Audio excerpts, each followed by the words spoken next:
Hey everyone, so here's my super quick thoughts on the new post-apocalyptic horror film starring Nicolas Cage from Shudder, Arcadian. So because of how straightforward and organic and varied this film is in a humane tone, it made the film feel very strong. And the mystery of the horror here, what these creatures are, that is here, but it's not like A Quiet Place where that's the big thing, or even like to me the most interesting.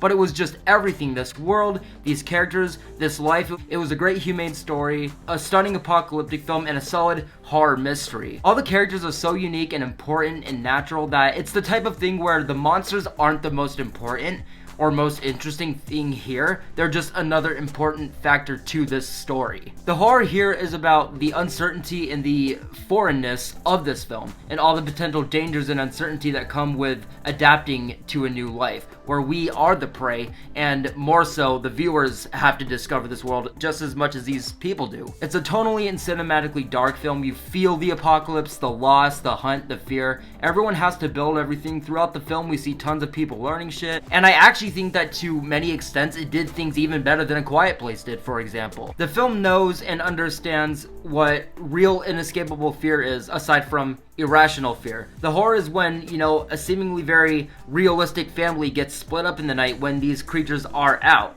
And for example, only a child is holding down the whole fort of the home while his father is off looking for his brother, and everything's up in the air right now. But now the monster movie side of this film, while it isn't the most important, we know that they come out at night.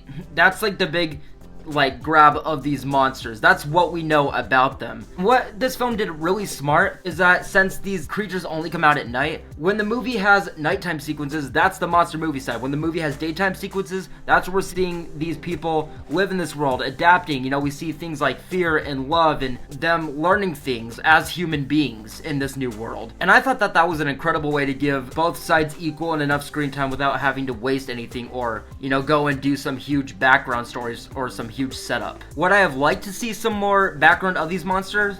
Yeah, I wouldn't have been against it, but it wasn't something I needed, and this film did a great job at making that the case. I think some effects, though, can come off a little bit cartoony in the last act with some things regarding, the movement of these monsters as well as some disaster sequences. But regardless, the creature design here and, those scenes where it is their scenes, very unexpected nonetheless, and very original use of these monsters and with incredible tension. As far as apocalyptic horrors go, this is one of the freshest and most humane I've seen.